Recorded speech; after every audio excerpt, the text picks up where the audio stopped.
దీన్ని కూర్చోబెట్టి వాళ్ళు ఇంత మాట్లాడుతున్నారంటే ఇది ఖచ్చితంగా ప్రజల మధ్యకి వెళ్ళాలి. దీని నుంచి లబ్ధి పొందేది ఏం లేదు ఇక్కడ.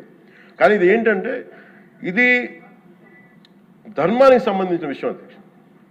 ఇదే ఇష్యూ కనుక, ఇదే సమస్య కనుక ఏ ఒక్క మతానికి జరుగుంటే, హిందూ ధర్మానికి కాకుండా, వెంకటేశ్వర స్వామి వారికి కాకుండా ఇంక ఎవరికి జరిగినా కానీ ఈ దేశం గగ్గులైపోయింది, ప్రపంచం అంతా గగ్గులు పెట్టేసేవాడు.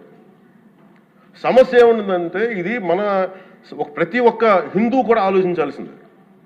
ఎందుకంటే ప్రతి హిందూకి బై నేచర్, మా ఇంట్లో కానీ ఎవరు, ఇందాక మన సోమిరెడ్డి గారు చెప్పినట్టుగా, మీరు దర్గాకి ఏదంతా చూస్తే మేము దర్గాలు కదా, చిన్నప్పుడు మేము స్కూల్లో ఉన్నప్పుడు రొట్టెలు పండుగ ఉండే దర్గా మెట్టు వెళ్ళి మేము కూర్చోబెట్టి అక్కడ ఇర్రెస్పెక్ట్ హిందూస్ ఇది ముస్లిం ఫెయిత్ అనుకోకుండా వెళ్ళి కూర్చోబెట్టి అందరూ గౌరవించి దాన్ని ఈ రోజుకి వెళ్తారు హిందువులందరూ. సో ఈ దేశ మూల సంస్కృతి మన ఇస్లాంని గౌరవించేది, క్రిస్టియానిటీని గౌరవించేది, సకల మతాల్ని గౌరవించేది. అలాంటిది హిందూ ధర్మానికి సంబంధించిన 7 కొండల వాడు కలియుగ వెంకటేశ్వరుడు.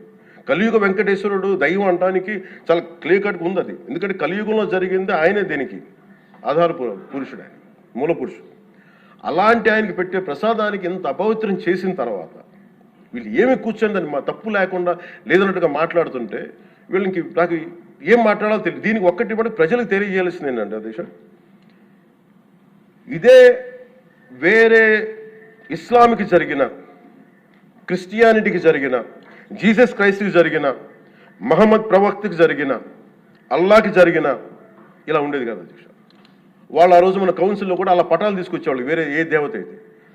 బికాజ్ ఇది హిందువులు కాబట్టి వీళ్ళ కులాలతో ముక్కలుగా అయిపోయి ఉంటారు కాబట్టి, హిందువులు తమ మతాలను ఎడాపెడా వీళ్ళు జోకులు వేసుకోగలరు కాబట్టి దీనికి సీరియస్నెస్ లేదు అధ్యక్ష.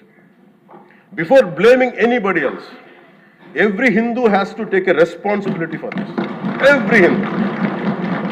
ఎందుకంటే మన ఇస్లాంని మనం ఎందుకంత కూర్చోబెట్టంత వాళ్ళు గౌరవించే విధానం చూస్తే నిజంగా మనం హిందూ ధర్మాన్ని పాటిస్తే మనం గౌరవించుకోలేమో అనిపిస్తుంది మనకి. అది మిగతా మతాలను చూసి నేర్చుకోవాలి అధ్యక్ష. వీళ్ళకి ఏముంది, వీళ్ళు ఇంత మాట్లాడుతున్నారు తిరుపతి లడ్డు మీద. నిజంగా వీళ్ళు కనుక మాట్లాడితే అదే వేరే మతం గురించి ఎందుకు మాట్లాడరంటే ఓట్లు పోతాయి అధ్యక్ష. హిందువులు